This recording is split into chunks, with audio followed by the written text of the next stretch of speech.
Hello everybody. Welcome to your first screencast of Physics 2 and Physics 1B. I'm just going to get some background music turned on here, brought to you today by Fish. That's nice. Good and good. Keep me going. Okay, so we're going to talk about circuits. We've been talking about static electricity and how wonderful it's been, and looking at charges and electric fields and potentials, and all these things are going to carry through into electric circuits. We've really just been building the foundation. So if you look on the first page of your circuits packet, we've had some very handy analogies we've been drawing between in electrostatics. Potential, we talked about gravitational potential energy and electric potential energy. Well, it turns out a very helpful analogy to draw between electric circuits, or with electric circuits, is with water, like a water circuit. So you can see that picture on the front of your first page there.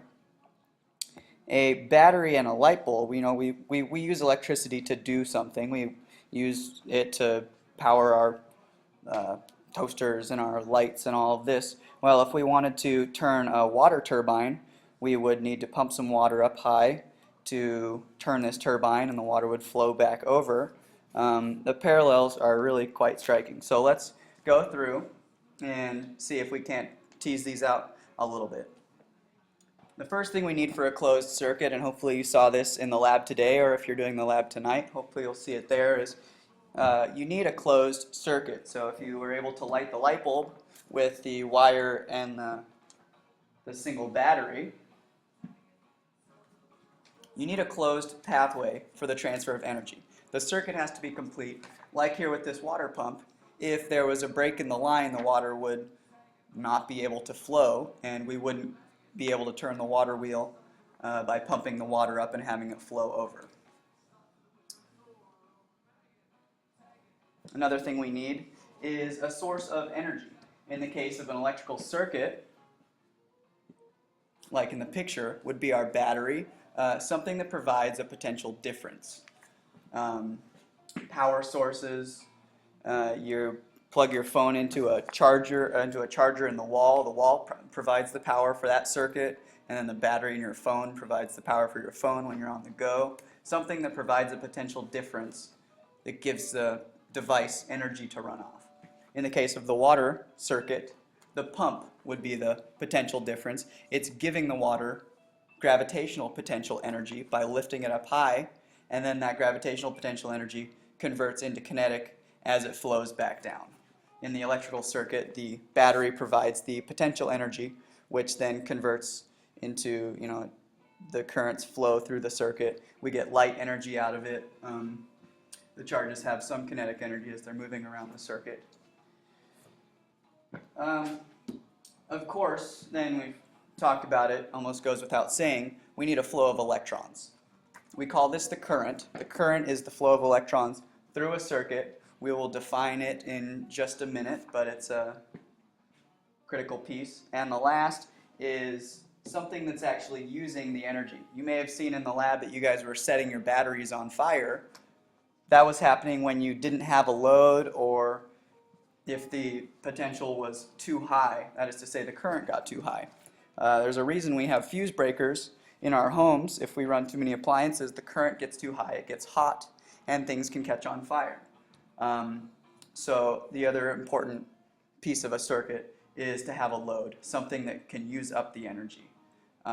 We call that a resistor, or some sort of source of resistance. Okay, great. So moving on, we've got this idea of a cell versus a battery. A cell is just a container, some container where a chemical reaction can happen. Battery is the most basic idea of a cell, although a battery is typically two or more cells connected together. You can have one cell batteries, but Batteries are typically multiple cells put together so you can have a higher voltage come out of them. Voltage being the potential. But what does it mean for a battery to be rated at 1.5 volts? Well, remember the units of a battery.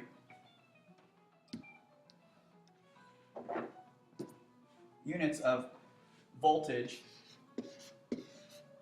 are equal to joules per coulomb. So if I have a 1.5 volt battery, it's giving 1.5 joules for every coulomb of charge that passes through it. And then you want to talk about, AAAs and AA's and C cells and D cells and all these different types of batteries that are all 1.5 volt batteries. And so why does a boombox need D cells while Walkman needs AA's? Well, does that make me sound old? Because they take a different amount of power to run. A boombox has big speakers and it requires a lot of power, while a little Walkman takes less power. So the D cell can supply more coulombs of charge. It has more power. It can deliver more current. We'll develop these ideas as we go on. So what is it about a battery that allows energy to be transferred? It has a potential. It provides the potential. That potential, we know, sets up an electric field in the wire. That electric field will accelerate the electrons. We know the electrons are the things that move. So the electrons that are free to move, the conduction electrons, they would be the electrons in the valence shells of the atoms that make up the conductor. They are able to move, and we know that they like to move from the negative to the positive terminal through the circuit. And then they get pushed up to a new high potential in the battery, and then they flow around again.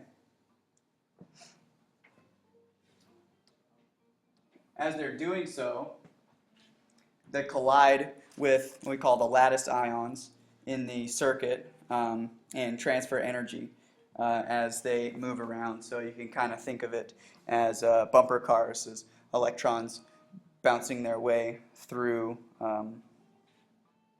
the circuit. This here is our picture of a wire. This is a wire.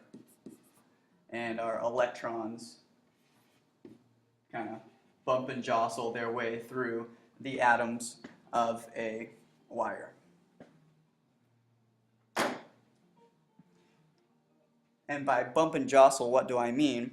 Well, we've got this idea of drift velocity. You may think that when you turn on a light switch, that the electrons at the light switch are running all the way up to the light in that instant that you flip the switch. Not so. It just so happens that the electrons are bumping and jostling along, running into all of the atoms. Let me make some atoms here. These are atoms that the electrons are running into and bumping and moving through. It actually takes quite a long time for electrons to move through a wire. The drift velocity is the speed of conduction electrons, about a meter in an hour, so real slow. The reason your light turns on the minute you flip that switch is that the electrons are, like when one electron moves, then one next to it moves a little bit, and they all get pushed all at the same time. It's like train cars. You can't push the train car in the back without the train car in the front moving. They're all sort of bound together in a long line, if you will. Okay, good. So this idea of circuits and what they do, and paramount in circuits is current. You weren't able to light your light bulb today in the lab if you didn't have a current flowing through the filament of the light bulb, the filament being the little tiny wire that has a lot of resistance that glows when current flows through it. So what is electric current? It is the rate of flow of electric charge. You can think of it as the charge per unit time for you calculus buffs out there, d I dt.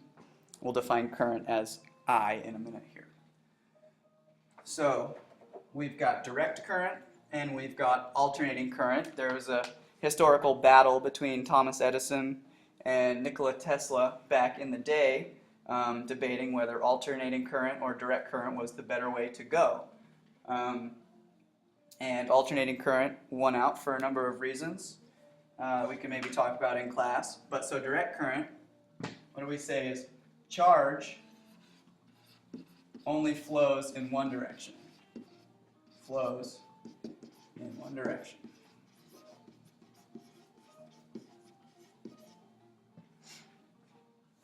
We know electrons are the things that are flowing. They flow from negative to positive.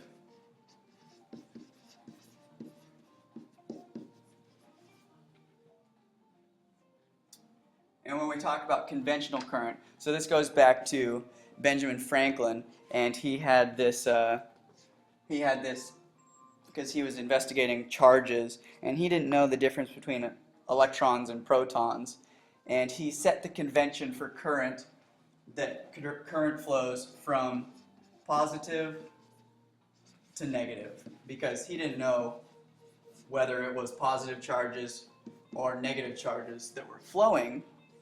And as a result, nowadays, when we talk about current flowing around a circuit, this is the direction we talk about.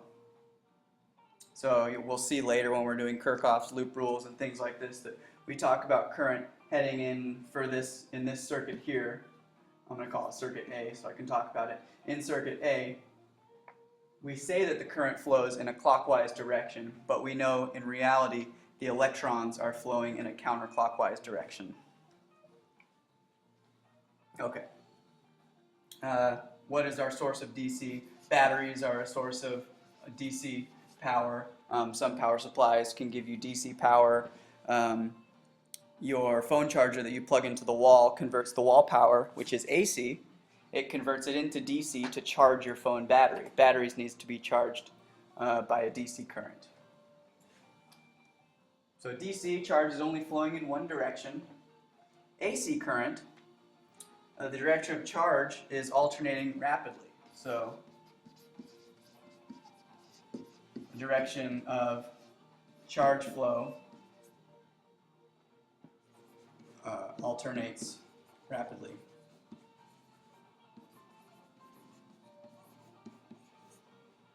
And what is a source of AC? Something like an AC generator. At Bonneville Dam up in Portland, they've got big turbines that get spun as the water passes through. It spins these wheels, turns these turbines, and that produces AC power. This is a picture of a simple AC generator here. Fellow George Westinghouse helped put these together, came up with some of the first ideas for how they work. We'll talk more about alternating current and direct current, but all of our wall power is all alternating current at 60 hertz. So the current is flipping back and forth 60 times a second. Your lights are flashing at 60 times a second. It's faster than we can see because our eyes just can't tell, but they are flashing on and off that quickly. Pretty cool. So let's see if we can't pin down some of these variables so we can put some math to this stuff because, you know, math. So what do we got? We've got I, which is current. We've got charge. I'm going to call this delta Q or delta Q. Whenever we're talking about Q's, whether it's in the electrostatics packet or in this current packet, if I use a big Q or a small q, don't let that throw you off. I should be more consistent, but it really doesn't matter. I guess I like to write big Q's more often, but sometimes the small q just comes out and then I'll stick with it. So both Q's mean the same thing. Don't worry about the Q's. And then T for time.